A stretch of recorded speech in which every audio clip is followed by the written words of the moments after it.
Shalom jemaat Tuhan dimanapun saat ini berada. Mari kita saat ini bersama-sama menyatukan hati kita untuk kita memuji menyembah Tuhan. Karena Tuhan selalu ada bersama-sama dengan kita. Apapun keadaan jemaat Tuhan saat ini, Tuhan senantiasa beserta dengan kita semua. Kami naikkan syukur kami Tuhan, karena Engkau Allah kami yang besar, Allah kami yang mulia. Kami percaya Engkau senantiasa bersama dengan kami. Haleluya, Yesus Tuhan.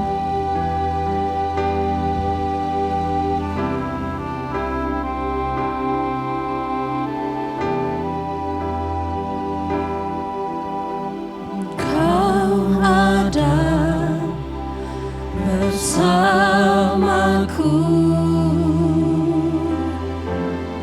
di setiap musim hidupku. Tak pernah Kau biarkan ku sendiri.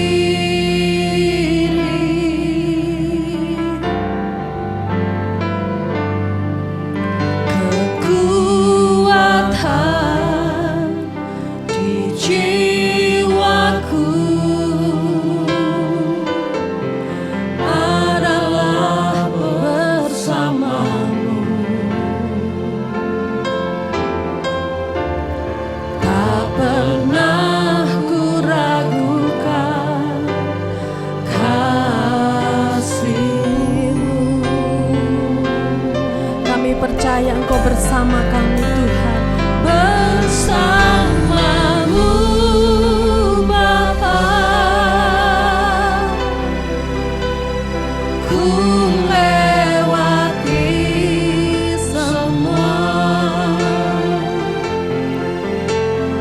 perkenanan-Mu yang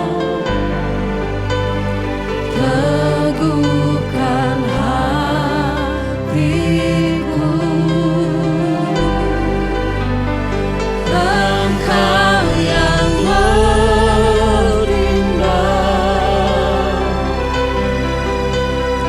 memberi pertolongan,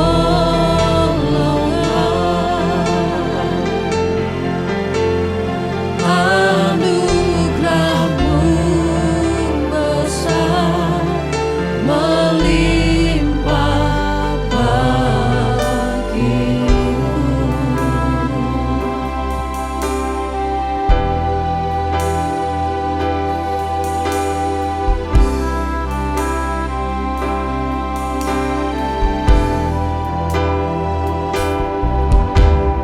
Kau ada bersamaku di setiap musim hidup. Tak pernah Kau biarkan ku sendiri.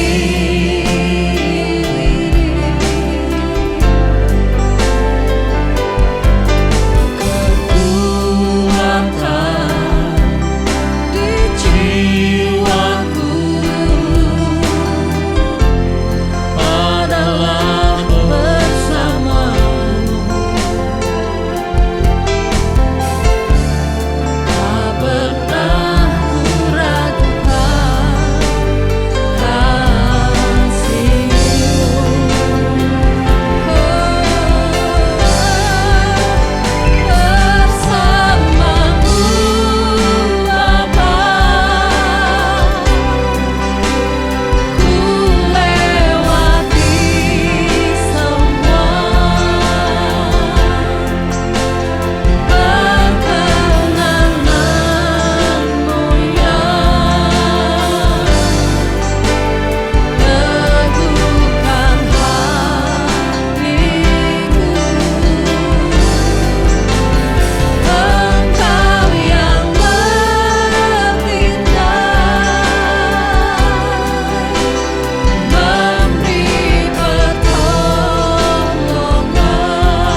percaya Tuhan, di dalam setiap kehidupan kami, Engkau senantiasa ada bersama-sama dengan kami. Kami sepatutnya mengucap syukur kepadamu Bapa Surgawi. Saat hari ini Tuhan, kami mau meninggikan nama-Mu. Kami ingin memuliakan nama-Mu yang kudus, karena Engkau Allah kami yang besar. Engkaulah sumber kekuatan bagi hidup kami. Di dalam nama Tuhan Yesus Kristus, kami akan menaikkan pujian kami. Haleluya. Amin. Kita tahu bersama bahwa Tuhan kita adalah kekuatan dan kita akan bermazmur bagi Dia saat ini. Kita naikkan bersama-sama, Tuhanlah kekuatan dan mazmur. Haleluya.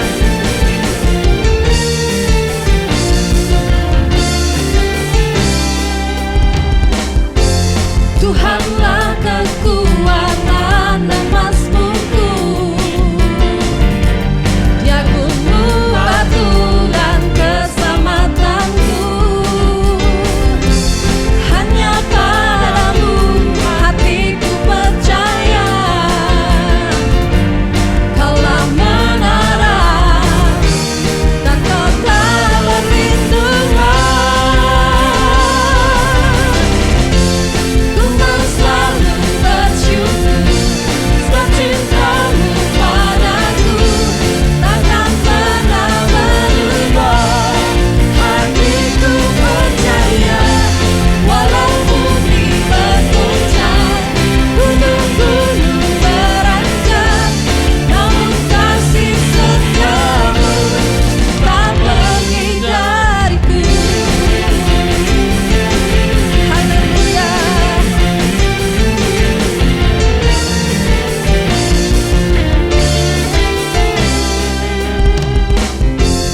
Tuhanlah kekuatan dan mazmurku,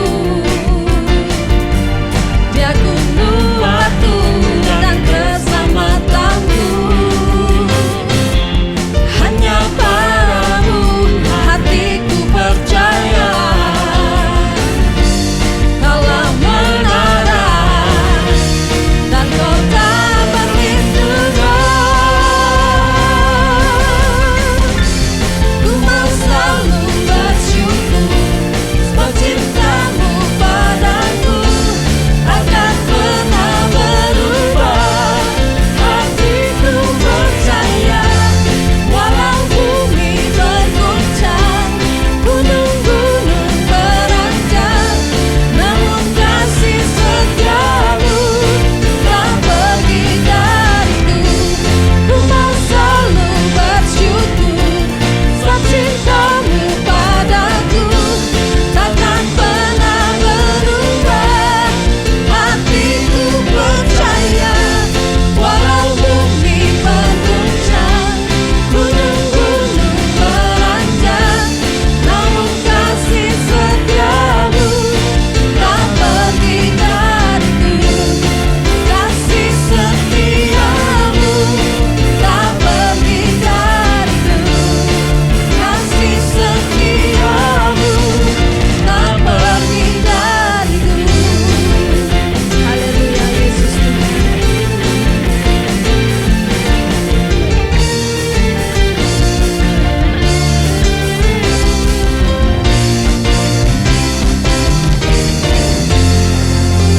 Segala pujian hanya bagi-Mu Tuhan. Engkau Allah kami yang maha besar.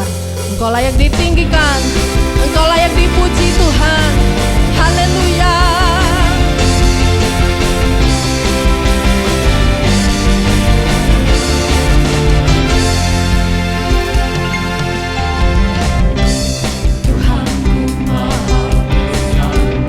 Tuhanku maha kuasa, Raja segala raja.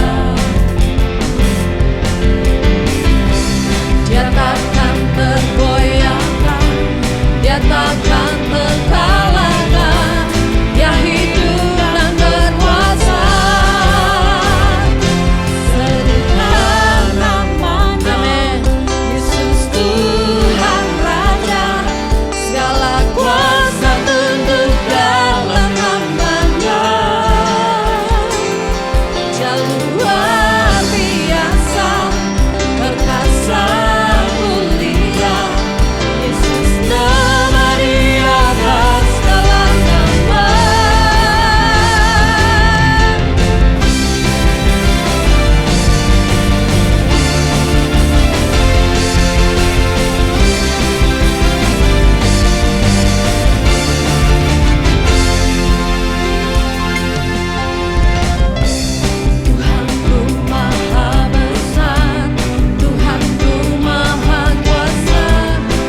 Tuhan, mari jemaat Tuhan kita siapkan hati kita untuk kita mendengarkan firman Tuhan. Kami mengucap syukur Tuhan, karena Roh-Mu senantiasa ada bersama-sama dengan kami. Bahkan kami tidak dapat menjauh sedikit pun dari Roh-Mu Tuhan. Sungguh besar pengorbanan-Mu Yesus. Haleluya.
bersyukur Tuhan buat setiap pengorbanan yang Engkau berikan bagi kami. Engkau Allah kami yang luar biasa. Engkau Allah kami yang patut untuk dipuji, disembah, dimuliakan. Tuhan, Engkau mendengar kerinduan hati kami pagi ini. Dan Engkau mendengar pengakuan kami bahwa kami mau mencintai Engkau Yesus. Namun kami juga menyadari Tuhan keterbatasan kemanusiaan kami. Antara kerinduan hati kami untuk mengasihi Tuhan dengan realita kami menjalani hidup kami, kadang-kadang tidak seperti apa yang kami rindukan. Oleh sebab itu, biar kiranya kebenaran-Mu ya Tuhan sekali lagi akan menuntun kami. Kebenaran-Mu sekali lagi akan menolong kami, sehingga kami sungguh-sungguh dapat mengasihi Tuhan dari kedalaman hati kami yang terdalam, ketulusan hati kami yang terdalam, sehingga kami dapat mengasihi Tuhan dengan benar dan tepat seperti yang Tuhan mau. Nyatakan kebenaran-Mu bagi setiap kami pagi ini ya Tuhan. Di dalam nama Tuhan Yesus, biar kiranya kebenaran-Mu ini menjadi kekuatan bagi kami, memampukan kami ya Tuhan. Hamba-Mu terbatas, namun firman Tuhan tidak pernah terbatas. Roh Kudus kerjakan maksud dan kehendak-Mu dalam hidup kami masing-masing. Di dalam nama Tuhan Yesus. Haleluya. Amin. Puji Tuhan, silakan duduk kembali Bapak Ibu saudara-saudari sekalian. Shalom. Jika kita menyimak catatan-catatan di dalam Alkitab, maka di situ kita akan menemukan setidaknya ada 4 sasaran dari kasih kita sebagai orang-orang percaya, sebagai pengikut Kristus. Tadi dalam lagu yang baru saja kita nyatakan, itu merupakan ekspresi kasih, sasaran kasih kita yang pertama, yaitu kita mengasihi Allah. Dan itu yang kita lihat dalam catatan Alkitab. Kasihilah Tuhan Allahmu. Lalu kemudian kasihilah sesamamu. Lalu kemudian kasihilah musuhmu. Dan sebenarnya masih ada satu lagi yang kadang-kadang terlewatkan oleh kita, atau bahkan kadang-kadang kita mungkin merasa kurang nyaman. Namun justru bagian ini adalah dasar bagi 3 yang lain yang telah disebutkan tadi, yaitu kita mengasihi diri sendiri. Nah, bagaimana kita melihat bagian-bagian ini? Karena realitanya seperti lagu yang kita nyanyikan tadi, kita mau mengasihi Tuhan. Namun pertanyaannya, kasih yang seperti apa yang kita arahkan kepada Tuhan? Karena realitanya kadang-kadang kita bergumul di dalam diri kita sendiri. Atau mungkin bukan kadang-kadang ya. Lebih sering kita bergumul di dalam diri kita sendiri ketika kita berbicara mengenai mengekspresikan kasih kita kepada Tuhan dan kepada sesama. Sehingga yang terjadi seperti apa yang digumuli oleh Rasul Paulus. Kalau kita membaca di dalam Roma pasal yang ke-7 ayat 18 sampai ayat yang ke-19. Dan sebenarnya dalam seluruh perikop itu, dalam pasal yang ke-7 di situ kita melihat ada pergulatan batin di dalam diri Rasul Paulus. Dan di situ kita melihat dalam ayat-ayat ini dia mengatakan di situ, kalau kita baca dalam ayat-ayat itu, bukan apa yang dikehendakinya yang dilakukan, namun sebaliknya, yang bukan dikehendakinya itu yang dilakukan. Apakah pergumulan batin yang dialami oleh Rasul Paulus ini dialaminya sebelum dia bertobat dan mengenal Kristus? Ternyata tidak. Kalau kita melihat ada pergumulan apa yang kemudian kita temukan dalam Roma pasal 7 ini, bahkan kemudian di sini kita melihat Rasul Paulus pada bagian akhir dari Roma pasal 7 ini dia mengatakan, celakalah aku. Karena secara kognitif dengan akal budinya dia mau mengasihi Tuhan, dia mau melayani Tuhan. Karena di situ kita melihat dalam ayat-ayat ini dalam Roma 7 dia mengatakan dengan kognitif, dengan akal budinya mau melayani Tuhan, mau mengasihi Tuhan. Namun dalam ekspresi tindakannya sebaliknya. Dan kalau kita melihat catatan-catatan kisah Rasul Paulus dan dalam kisah para rasul, lalu kemudian dalam surat-surat yang dikirimkan kepada jemaat-jemaat, surat-surat kiriman yang dikirimkannya, di situ kita melihat ada apa di dalam diri Rasul Paulus. Karena nampaknya ada isu-isu di dalam relasi-relasinya, ada isu-isu internal sebenarnya secara emosional. Itu sebabnya kita melihat contohnya, misalnya kita melihat bagaimana relasinya. Waktu Yohanes Markus kemudian ada sedikit masalah, lalu kemudian mengatakan tidak, sampai akhirnya pisah jalan dengan Barnabas. Lalu kemudian kita melihat bagaimana relasinya dengan Petrus dengan begitu tajam. Kalau saya bisa katakan Paulus menghardik Petrus, padahal sama-sama rasul ya. Lalu kemudian kita membaca dalam surat Galatia apa yang dinyatakannya, hai Galatia orang-orang bodoh. Ada pergumulan apa sebenarnya di dalam diri? Yang kalau mau jujur kita pun seringkali bergumul dengan hal-hal ini. Dengan pemahaman kita secara kognitif kita mau mengasihi Tuhan, amin. Kita mau melayani dan mengasihi sesama kita. Namun nampaknya itu begitu sulit. Sehingga di sini kita melihat pada pagi hari ini kita akan melihat bagaimana sebenarnya ekspresi kasih kita kepada Allah, kepada sesama, bahkan kepada musuh. Semua itu dimulai dari bagaimana kita mengasihi diri kita sendiri. Itu sebabnya renungan firman Tuhan pada pagi hari ini saya beri tajuk I love me. Biasanya kan kita ngomongnya I love you ya. Lagu yang kita nyanyikan tadi kan biasa kita nyanyikan Love You Jesus, ya, I love you Jesus. Namun untuk kita sungguh-sungguh mengasihi Tuhan dengan benar harus dimulai dengan I love me dulu. Kita mengasihi diri kita. Kok bisa begitu? Kalau kita melihat, mari kita membaca dari Matius pasal 22 ayat 39.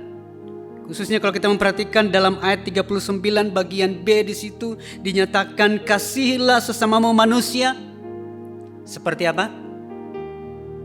Seperti dirimu sendiri. Nah, ini kalau kita melihat di sini dari ayat ini menegaskan kepada kita bahwa yang menjadi tolok ukur, yang menjadi standar untuk kita bisa mengasihi Tuhan, untuk kita bisa mengasihi sesama kita. Kalau melihat dari ayat ini dikatakan seperti dirimu sendiri, sehingga di sini jelas bahwa tolok ukur untuk mengasihi orang lain adalah kasih yang benar dan kasih yang tepat kepada diri sendiri. Mengapa kita bicara mengenai hal ini? Kadang-kadang kita merasa kurang nyaman. Kalau di sini jelas bahwa tolok ukurnya, standarnya untuk kita mengasihi sesama itu adalah kita mengasihi diri sendiri. Namun kadang-kadang kita merasa kurang enak. Karena yang muncul kemudian kita khawatir kita akan dianggap sebagai orang yang egois. Kita khawatir kita dianggap sebagai orang yang mementingkan diri sendiri. Kita khawatir dianggap sebagai orang yang berpusat kepada diri sendiri. Takut nanti dianggap sebagai orang yang mengalami gangguan narsisistik. Namun pada saat yang sama, kalau kita juga tidak bisa mengasihi diri kita sendiri dengan benar dan tepat seperti kata firman Tuhan, bahkan hal-hal yang nampaknya baik yang kita lakukan, nampaknya ekspresi kasih kita kepada sesama dan bahkan kepada Tuhan, itu pun sebenarnya bisa juga muncul dari sebenarnya kebutuhan-kebutuhan emosional kita, yang muncul dari trauma-trauma relasional kita sebenarnya. Sehingga kita begitu berjuang mau mengasihi Tuhan tapi rasanya gak pernah cukup. Selalu datang kepada Tuhan merasa selalu kurang saja, sehingga kita justru tidak betul-betul menikmati relasi hubungan cinta kita dengan Tuhan. Karena selalu merasa terhakimi terus datang kepada Tuhan. Dan saya percaya Tuhan tidak mau kita begitu. Atau sebaliknya kita mengekspresikan kasih kita kepada sesama begitu berlebihannya yang kelihatannya baik, namun kemudian lebih ke arah messianic syndrome pada akhirnya. Kasih yang tidak pada tempatnya. Nah, kita melihat dari ayat-ayat ini bagaimana menolong kita sehingga kemudian kasih kita itu bagaimana kalau begitu sehingga kita bisa mengasihi Tuhan dan mengasihi sesama dengan cara yang sehat, termasuk mengasihi diri kita sendiri dengan cara yang benar dan dengan cara yang sehat. Dasar fundamental dari kasih yang otentik itu, sehingga apapun yang kita lakukan pada akhirnya baik kepada Tuhan maupun kepada sesama, semuanya didasarkan pada kasih yang benar yang bermula dari dalam diri kita sendiri. Kalau kita melihat di sini, kalau kita melihat pernyataan Tuhan Yesus dalam Matius 22 yang tadi sudah kita melihat, membaca bagian dari ayat itu. Namun kalau kita melihat dalam Matius 22 ayat 37 sampai ayat yang ke-40, seringkali kalau kita melihat ayat-ayat ini dan seringkali kita kutip ayat-ayat ini, namun seringkali kita memahami ayat-ayat ini secara parsial. Kita memahaminya sebagian, tidak utuh kita memahaminya. Karena kalau kita melihat di situ, kalau kita membaca secara lengkap dari ayat-ayat ini, di situ dikatakan dalam ayat yang ke-37, jawab Yesus kepadanya, kasihilah Tuhan Allahmu dengan segenap hatimu dan dengan segenap jiwamu dan dengan segenap akal budimu. Itulah hukum yang terutama dan yang pertama. Dan hukum yang kedua yang sama dengan itu ialah kasihilah sesamamu manusia seperti dirimu sendiri. Pada kedua hukum inilah tergantung seluruh hukum Taurat dan kitab para nabi. Di sini kita melihat rangkumannya yang Tuhan Yesus nyatakan di sini. Intinya adalah kalau kita bicara mengenai kasih secara vertikal dengan Allah dan kasih secara horizontal, namun kita melihat karakteristiknya, ciri-cirinya seperti apa di sini. Kalau kita melihat dalam ayat yang ke-37, cirinya, karakteristiknya kita mengasihi Allah secara vertikal itu apa saja? Kita mengasihi dengan segenap hati, dengan segenap jiwa, dan dengan segenap akal budi kita. Demikian caranya, cirinya kita mengasihi Allah. Namun perhatikan ayat yang ke-39. Kalau mengasihi Allah dengan segenap hati, segenap jiwa, dan segenap budi kita, akal budi kita, lalu bagaimana kita mengasihi sesama kita? Ukurannya seperti apa? Seperti yang sudah dijelaskan di awal tadi. Kalau lihat ayat yang ke-39, patokannya di situ adalah seperti dirimu sendiri. Kita melihat bagaimana kedua bagian ayat ini menegaskan kepada kita bahwa keberadaan kita yang paling mendasar, esensi dalam diri kita, itulah dasarnya di situ sebenarnya. Atau kalau meminjam istilah dalam bahasa Inggrisnya, being kita. Diri kita yang sesungguhnya itu seharusnya menjadi fondasi, dasar kita mengasihi, baik mengasihi Allah maupun mengasihi sesama. Namun kita hidup di masa di mana penekanannya lebih kepada doing. Apa yang kita lakukan. Namun bagaimana kita bisa melakukan secara benar kalau tidak dibangun di atas being kita yang bertumbuh secara sehat, baik secara emosi maupun secara spiritual. Kalau kita melihat di sini dengan jelas, kita melihat bahwa syarat utama untuk kita bisa mengasihi Allah dan sesama, kita harus mengecek being kita seperti apa. Karena doing kita bisa keliru. Seperti yang saya singgung tadi, kita bisa saja kemudian begitu nampaknya habis-habisan mau doing something buat Tuhan, melakukan sesuatu bagi Tuhan. Namun sebenarnya didorong yang kelihatannya karena kita mengasihi Tuhan, namun bedanya sangat tipis. Didorong karena kebutuhan-kebutuhan emosional kita, membutuhkan pembuktian kita. Di situ agak tipis bedanya. Apakah kasih kita, doing kita yang kita lakukan untuk Tuhan itu betul-betul didorong karena kasih yang sungguh-sungguh mengalir keluar dari dasar hati kita, ataukah didorong karena ada kebutuhan-kebutuhan emosional yang lain? Atau sebaliknya kemudian bagaimana kita menunjukkan kasih kita kepada sesama? Apakah betul-betul sebagai ekspresi karena kita mengasihi Tuhan dan kita mau mengasihi sesama, ataukah karena ada kebutuhan-kebutuhan emosional yang kadang-kadang bahkan tidak kita kenali, bahkan kadang-kadang tidak kita sadari, namun seringkali dibungkus oleh prinsip-prinsip rohani. Sehingga yang terjadi kemudian ekstrim kiri dan kanan, yang kemudian kita bisa membungkusnya dengan istilah rohani. Namun kalau kita menggalinya, benarkah, sungguhkah kita mengasihi Tuhan dengan kasih yang sesungguhnya? Karena relasi-relasi kita secara interpersonal itu sangat ditentukan, dipengaruhi oleh relasi kita secara intrapersonal. Bagaimana kita berelasi dengan diri kita akan menentukan bagaimana kita berelasi dengan orang-orang di sekeliling kita. Kalau kita menjadi orang yang sulit menerima diri sendiri, cenderung selalu judgmental dengan diri sendiri, maka waktu kita datang kepada Tuhan pun kita melihat diri kita itu selalu bersalah terus di hadapan Tuhan. Lalu kemudian dalam relasi kita dengan sesama juga menjadi orang yang sangat kritis kepada orang-orang di sekeliling kita. Karena apa? Di dalam diri kita sendiri sebenarnya kita sulit untuk menerima, mengasihi diri kita sendiri dengan porsi yang semestinya.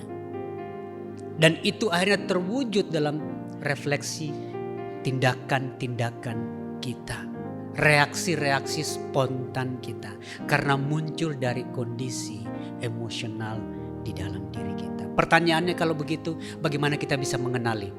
Kan pertanyaannya begitu ya. Bagaimana kita bisa tahu bahwa kasih kita kepada Tuhan dan kasih kita kepada sesama itu dibangun di atas kasih yang benar dan tepat akan diri kita sendiri. Dari mana kita tahu bahwa kasih kita itu kasih yang dibangun di atas fondasi yang benar. Dan di sini kita perlu melihat bahwa mengasihi diri sendiri secara benar dan sehat itu dimulai, syarat utamanya adalah kita mengenal diri kita sendiri. Kita seringkali berpikir bahwa kita kenal diri kita, namun sesungguhnya ada banyak sisi-sisi dari hidup kita sendiri yang bahkan kita sendiri tidak mengenalinya sebenarnya. Sehingga untuk kita bisa mengasihi diri kita dengan benar seperti yang Tuhan harapkan, maka dimulai dari pengenalan akan diri kita sendiri.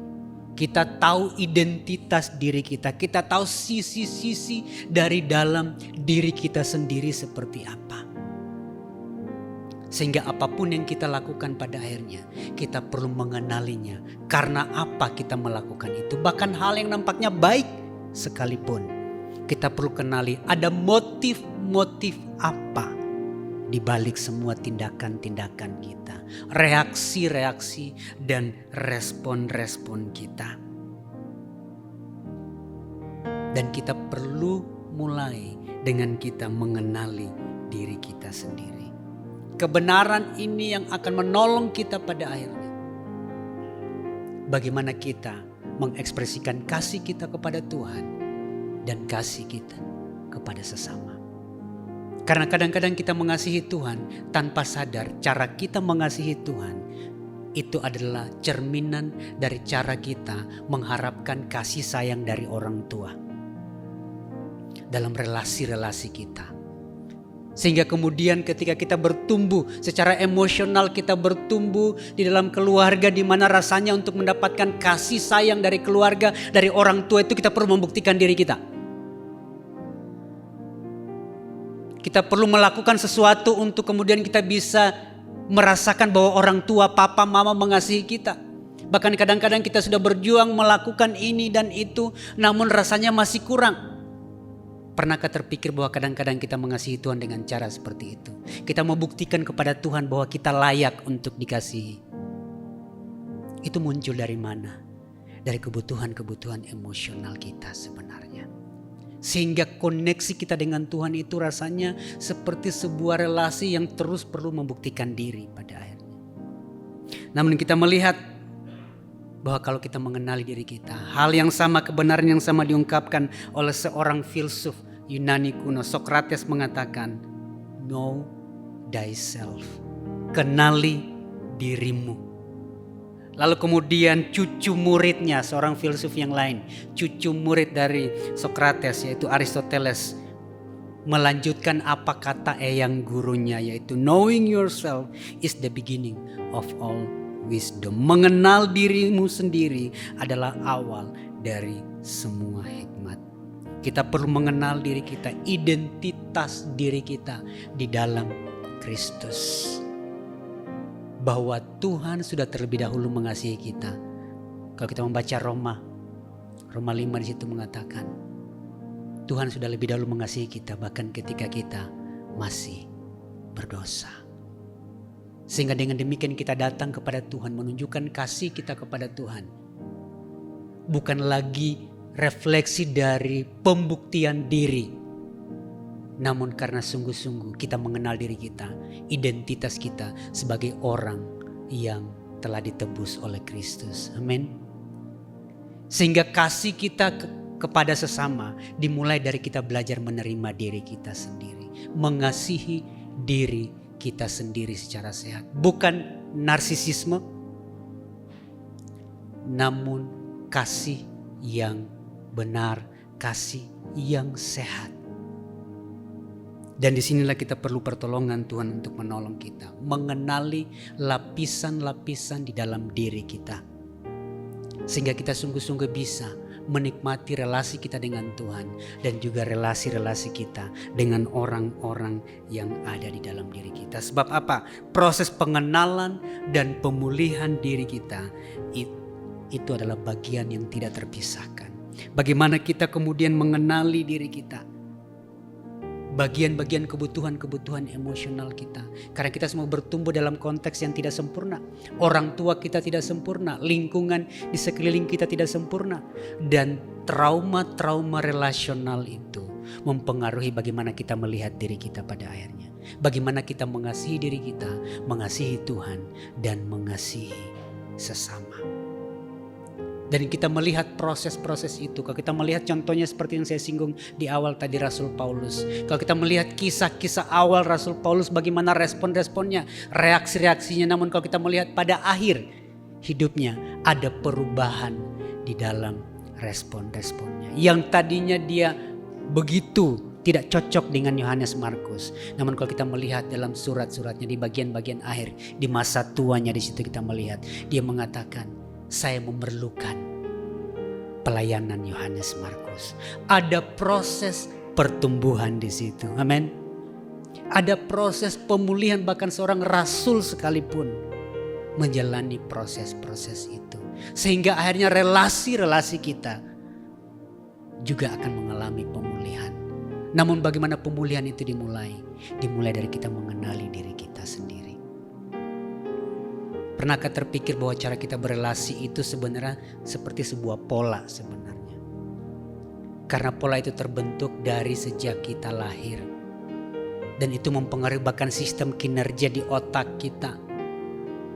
Bagaimana relasi-relasi kita di awal-awal kehidupan dalam hidup kita. Itu akan mempengaruhi kemudian sepanjang umur hidup kita. Kalau kita tidak memprosesnya, polanya akan seperti itu terus. Karena pola itu bahkan terbentuk dalam sistem kerja di otak kita. Di otak kita ada yang namanya sistem limbik. Sistem limbik itu adalah bagian dari otak kita yang mengelola emosi. Dan sistem limbik kita itu dipengaruhi oleh relasi-relasi kita di awal-awal kehidupan kita. Yaitu relasi dengan keluarga, dengan orang tua. Dan itu akan menjadi pola bagaimana kita berelasi dengan semua orang di luar diri kita. Berelasi dengan Tuhan dan berelasi dengan sesama. Pagi ini, kalau kita mengatakan kita mengasihi Tuhan, namun kasih yang seperti apa? Dan apakah kita menikmati hubungan kasih kita dengan Tuhan? Ataukah kita menjalani hubungan kasih kita dengan Tuhan dengan penuh tekanan? Bapak ibu saudara-saudari khususnya yang punya pasangan suami istri, kira-kira senang gak kalau pasangannya itu mengasihi, itu melakukan banyak hal buat kita, mengasihi kita, namun sebenarnya itu didorong karena dia mau membuktikan dirinya bahwa dia mengasihi kita? Ataukah sesuatu kasih yang mengalir secara alamiah natural saja? tentu kita berharap bahwa pasangan kita juga akan menikmati hubungan kasih dengan kita. Betul? Dan bukan sekedar usaha mau membuktikan diri semata-mata.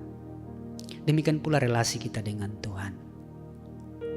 Bagaimana kita bisa mengasihi Tuhan dan kita menikmati hubungan kita dengan Tuhan. Kita tidak sempurna, Tuhan sudah tahu. Kita gak perlu ngasih tahu Tuhan bahwa memang kita tidak sempurna. Kita sedang bertumbuh. Namun bagaimana kita bisa menikmati hubungan kasih kita dengan Tuhan. Dimulai bagaimana kita bisa mengasihi diri kita sendiri. Menerima diri kita sendiri. Bagaimana kita bisa menerima diri kita dengan kita mengenal diri kita sendiri. Sehingga disiplin diri kita, disiplin kita untuk terus mengenal diri kita, itu harus berjalan bersama dengan disiplin-disiplin rohani. Amin. Disiplin diri kita harus berjalan bersamaan dengan disiplin-disiplin rohani yang kita kembangkan. Hanya dengan demikian kasih kita kepada Tuhan dan sesama akhirnya dapat menjadi kasih yang otentik pada akhirnya. Bedanya sangat tipis untuk kita mengenali dan memilah. Maka disitulah kita perlu pertolongan Tuhan. Proses bertumbuh, berubah, mengenali itu adalah proses di mana kita bekerja sama. Ada sisi manusiawi kita. Pemulihan Tuhan akan kerjakan, namun juga ada bagian-bagian yang perlu dikerjakan oleh Roh Kudus dan dikerjakan oleh diri kita sendiri. Bagaimana dimensi manusiawi dan ilahi ini, antara disiplin diri dan disiplin rohani, itu bisa berjalan beriringan. Disitulah kita memerlukan pimpinan, pertolongan untuk mengenali diri kita, kepekaan. Roh Kudus akan menolong kita. Namun kalau kita perlu bantuan, ada pemimpin-pemimpin rohani, ada konselor-konselor yang bisa membantu kita untuk kita bisa mengenal diri kita, sehingga kita bisa mengasihi diri kita dengan sehat dan benar. Dan dengan demikian kita bisa mengasihi Tuhan dengan standar dan pola yang sehat dan benar pula. Sehingga dengan demikian hubungan kasih kita menjadi utuh dan sehat pada akhirnya. Kasih kepada diri sendiri bukan mengarah kepada narsisisme. Kasih kepada sesama bukan mengarah kepada messianic syndrome. Namun kasih kepada diri, kasih kepada sesama, dan kasih kepada Tuhan. Semuanya dibangun di atas landasan fondasi yang otentik, yang sehat. Sehingga dengan demikian sungguh-sungguh pada akhirnya kasih kita kepada Allah dan sesama itu merupakan produk dari kasih yang benar akan diri kita sendiri. Kasih yang benar akan diri kita sendiri. Kalau kita tidak mampu mengasihi diri kita dengan benar, dengan sehat, kita tidak akan mampu mengasihi Tuhan dengan benar dan sehat, mengasihi sesama dengan benar dan sehat. Karena larinya nanti bisa egois, mementingkan diri sendiri, atau sebaliknya kita mengorbankan diri sendiri, messianic syndrome tadi, yang sebenarnya kemudian dua-duanya tidak sehat. Yang walaupun bisa dibungkus dengan istilah-istilah rohani. Kiranya Tuhan menolong kita. Semuanya dimulai dari diri kita. Kita berproses dari diri kita sendiri.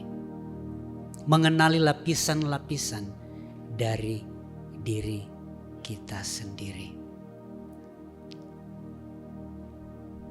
Saya betul-betul sampai pada titik dalam pengalaman saya mengasihi Tuhan, mengenal diri saya justru ketika saya belum terlalu lama yang lalu, ya. Ketika saya betul-betul berproses sebagai bagian dari studi saya di mana saya harus diterapi. Sebelum saya menjadi seorang terapis, sebelum saya menjadi seorang konselor, saya sendiri harus diterapi lebih dahulu. Padahal saya merasa saya sudah melayani Tuhan sekian lama. Saya sudah melayani Tuhan 20 tahunan. Namun baru sekitar 5 tahun yang lalu saya betul-betul berproses, betul-betul menggali, didampingi oleh seorang konselor untuk mengenali lapisan-lapisan dalam diri saya. Dan saya kemudian baru menyadari, wow, ada sisi-sisi dalam diri saya yang saya pikir selama ini karena saya anak pendeta, saya mengasihi Tuhan, saya melayani Tuhan, melakukan semua karena saya mengasihi Tuhan. Namun sebenarnya itu lebih didominasi oleh kebutuhan-kebutuhan emosional saya. Kebutuhan akan pembuktian diri sebenarnya. Rupanya ada luka-luka emosional yang saya tidak sadari dan kemudian dibungkus dengan istilah-istilah rohani. Saya mengasihi Tuhan, saya anak pendeta, orang tua saya melayani Tuhan, saya mau melayani Tuhan dan sudah berkhotbah sekian belas tahun. Namun saya kemudian sampai pada titik ternyata perlu dimurnikan lagi kasihnya kepada Tuhan. Sehingga kemudian saya bertumbuh, saya melayani di sekolah teologi bertahun-tahun, relasi dengan mahasiswa, pelayanan-pelayanan saya kepada mahasiswa sedemikian rupa, saya perlu mengujinya. Apakah saya betul-betul melakukan itu sebagai panggilan saya mau menunjukkan kasih kepada sesama, kepada orang-orang saya layani, atau karena ada kebutuhan-kebutuhan akan penerimaan, acceptance, affirmation. Perlu pembuktian diri di situ dan saya harus bertobat dan mengatakan, Tuhan, ternyata kasih saya selama ini masih perlu dibersihkan lagi. Walaupun dari luar doing saya, tindakan saya kelihatannya betul-betul sangat rohani, habis-habisan buat Tuhan, melayani Tuhan. Namun rupanya saya mau membuktikan diri kepada Tuhan seperti halnya saya mau membuktikan diri kepada orang tua saya. Dari luar doing saya, apa yang saya lakukan itu nampak begitu rohani. Namun ketika saya belajar untuk mengenal diri saya, ternyata being saya, esensi dasar dalam diri saya, ada sisi-sisi yang masih perlu diproses di situ. Supaya kasih saya kepada Tuhan dan kasih saya kepada sesama itu betul-betul dibangun di atas landasan kasih yang benar dan sehat, bukan karena kebutuhan-kebutuhan emosional yang broken, yang lahir dari trauma-trauma dalam relasi, relational trauma, luka-luka emosional. Namun sungguh-sungguh ada proses pemulihan yang dikerjakan Roh Kudus di situ. Saya butuh 40 sesi terapi untuk, bukan berarti sudah selesai, itu baru bongkar tanah tuh, baru bongkar lahan. Ya, untuk betul-betul mengenali lapisan-lapisan dalam diri saya. 20 tahun saya melayani Tuhan. Dan saya butuh 40 sesi untuk menggali diri saya sendiri. Dibantu untuk mengenali. Supaya apa? Saya bisa mengasihi diri dengan benar dan sehat. Agar bisa mengasihi dan melayani Tuhan dengan benar dan sehat. Dan bisa melayani orang-orang dengan benar dan sehat. Kiranya Tuhan menolong kita untuk kita mengasihi Tuhan dan sesama dengan benar. Harus dimulai dengan mengasihi sesama seperti dirimu sendiri. Bisakah kita mulai hari ini mengatakan, I love me. The way I love me, cara saya mengasihi diriku akan mempengaruhi cara kita. I love you, baik itu I love you kepada Tuhan maupun I love you kepada sesama, sangat ditentukan oleh I love me. Bagaimana kita mengasihi diri kita. Dan itu PR buat kita, untuk kita berproses, dimulai dari kita mengenali diri kita sendiri. Know yourself, kenali dirimu. Dari situ titik awalnya. Meresponi kebenaran firman Tuhan pagi ini, saya mau mengajak kita menyanyikan satu pujian. Selidiki aku, lihat hatiku, apakah sungguh aku mengasihi Engkau Yesus. Kadang-kadang kita bilang kita mengasihi Tuhan seperti lagu yang kita nyanyikan sebelum firman tadi.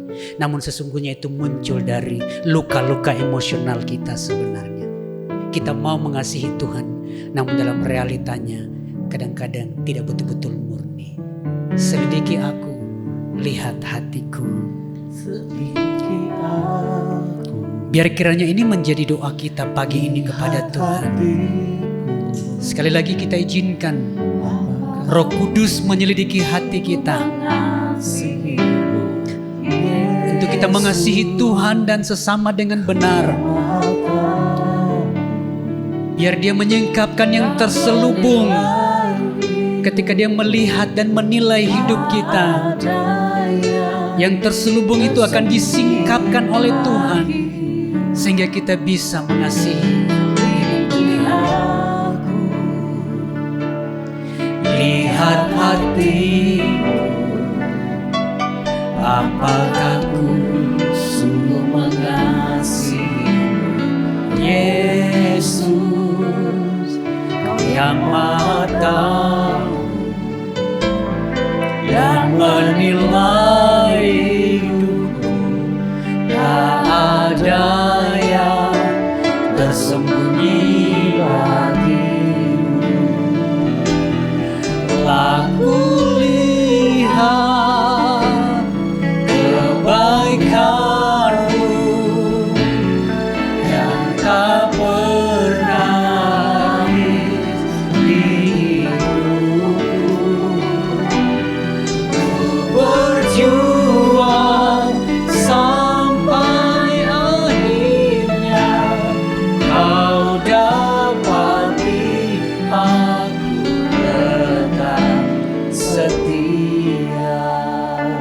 Ketika Roh Kudus menyelidiki hati kita pagi ini, apa yang ditemukannya dalam diri kita? Ketika dia menyelidiki hidup kita, bahkan ketika dia menguji kasih kita kepadanya, adakah dia menemukan bahwa kasih kita itu semata-mata didorong karena kebutuhan-kebutuhan emosional kita semata? Kasih kita kepada Tuhan muncul dari trauma-trauma dalam relasi-relasi kita, ataukah karena sungguh-sungguh kasih kita kepada Tuhan dibangun di atas kasih yang murni? Selidiki kami ya Tuhan, selidiki hati kami ya Tuhan, bahkan murnikan kasih kami kepadamu dan kepada sesama, sehingga sungguh-sungguh Tuhan ekspresi kasih kami dibangun di atas fondasi yang benar ya Tuhan. Dimulai dari kami mengasihi diri kami dengan sehat dan benar. Selidiki aku, lihat hatiku. Selidiki aku, haleluya. Lihat hatiku, apakah ku sungguh mengasihimu, Yesus, Kau yang Maha Tahu dan menilai hidupku. Tak ada yang tersembunyi bagimu. Aku lihat kebaikanmu yang tak pernah habis di hidupku. Ku berjuang sampai akhirnya Kau dapati aku tetap setia. Haleluya. Ini menjadi kerinduan kami ya Tuhan. Ketika Engkau menyelidiki kami, Engkau mendapati kami sebagai orang-orang pribadi-pribadi yang setia pada kebenaran-Mu. Untuk pertama-tama kami bisa mengasihi diri kami sendiri dengan sehat, mengasihi diri kami sendiri dengan benar, sehingga kami bisa mengasihi sesama dengan sehat pula, bisa mengasihi sesama dengan benar. Dan demikian pula hubungan kasih kami dengan Tuhan menjadi hubungan kasih yang bisa kami nikmati karena dibangun di atas dasar kasih yang sehat dan benar. Roh Kudus tolong kami, singkapkan yang terselubung dalam diri kami, sehingga kami dapat dipulihkan, dikerjakan sehingga kami bertumbuh ke arah Kristus hari lepas hari. Biar kiranya Engkau meteraikan kebenaran ini ya Tuhan. Menolong kami menghidupinya. Menolong kami dalam kami berproses ya Tuhan. Perjalanan kami dalam berproses tidak akan mudah. Oleh sebab itu kami bergantung kepada Engkau ya Roh Kudus. Kebenaran-Mu menuntun kami. Roh Kudus memampukan kami. Untuk kami mampu mengambil tindakan untuk melangkah dan berkomitmen. Terima kasih Bapa di surga. Hamba-Mu telah berhenti menyatakan kebenaran-Mu. Biar Engkau Roh Kudus yang akan terus memeteraikan kebenaran-Mu dalam setiap langkah-langkah kami ke depan. Mengingatkan kami untuk kami terus bertumbuh menjadi pribadi yang lebih sehat dalam kami mengasihi. Terpujilah Tuhan di dalam nama Tuhan Yesus. Haleluya. Amin. Allah yang esa, ajaib dan mulia, Kau Yesus yang selalu membuatku terpesona. Segala pujian bagi-Mu ya Tuhan. Hanya Kau yang layak ku agungkan. Hanya Kau yang layak ku agungkan. Hanya Kau yang layak ku agungkan.